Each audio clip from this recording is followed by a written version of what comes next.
На працягу 6 гадоў жыхарка Пінска ухілялася ад аплаты расходаў на ўтрыманне 3 яе непаўналетніх дзяцей, якія знаходзяцца на забеспячэнні дзяржавы. Па аналагічнай справе пазбаўленая бацькоўскіх правоў жанчына ўжо 4 разы мела праблемы з законам і не так давно адбывала тэрмін у месцах пазбаўлення волі. І вось зноў на лаве падсудных. После отбывания наказания, назначенного и по предыдущему приговору в виде лишения свободы, будучи трудоустроенной в течение года, она вновь допускала прогулы, то есть, по сути, совершала то же самое, абсолютно идентичное преступление.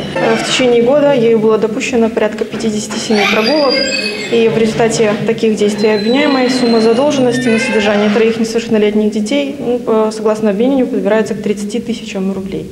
Па словах супрацоўнікаў прокуратуры, дадзенае правапарушэнне падпадае пад артыкул 174 частцы 3 Крымінальнага кодексу.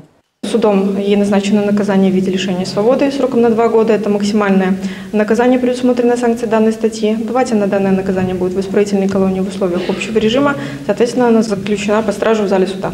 234 асобы, якія павінны выплачваць расходы дзяржавы па ўтрыманні іх дзяцей у сацыяльных установах, пражываюць сёння на тэрыторыю горада. Са слоў работнікаў адукацыі, пэўная частка да сваіх абавязкаў гэтых адносіцца сур'ёзна, іншыя не разумеючы. Усяго толькі 10 прагулаў на працы на працягу месяца дастаткова для таго, каб прыцягнуць абавязную асобу да адказнасці. Есть такой декрет номер 18 о государственной защите детей в неблагополучных семьях. Декрет позволяет всем службам, которые работают с семьей, дать шанс родителям исправить положение дел. То есть не сразу идут документы в суд о лишении их родительских прав, а проводится работа соответствующая, профилактическая.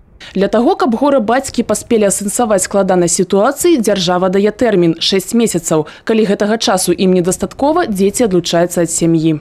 С начала текущего года вот у нас в городе, получается, отобрано 18 детей, но из них уже 13 возвращено, это процент составляет 72,2. Если этот процент останется таким, конечно, это было бы неплохо, хотя все хотим 100% возвращать детей. Амаль 150 тысяч рублёў складае грашовая запазычанасць такіх гора-бацькоў аддзелу адукацыі, спорту і турызму горада толькі за гэты год.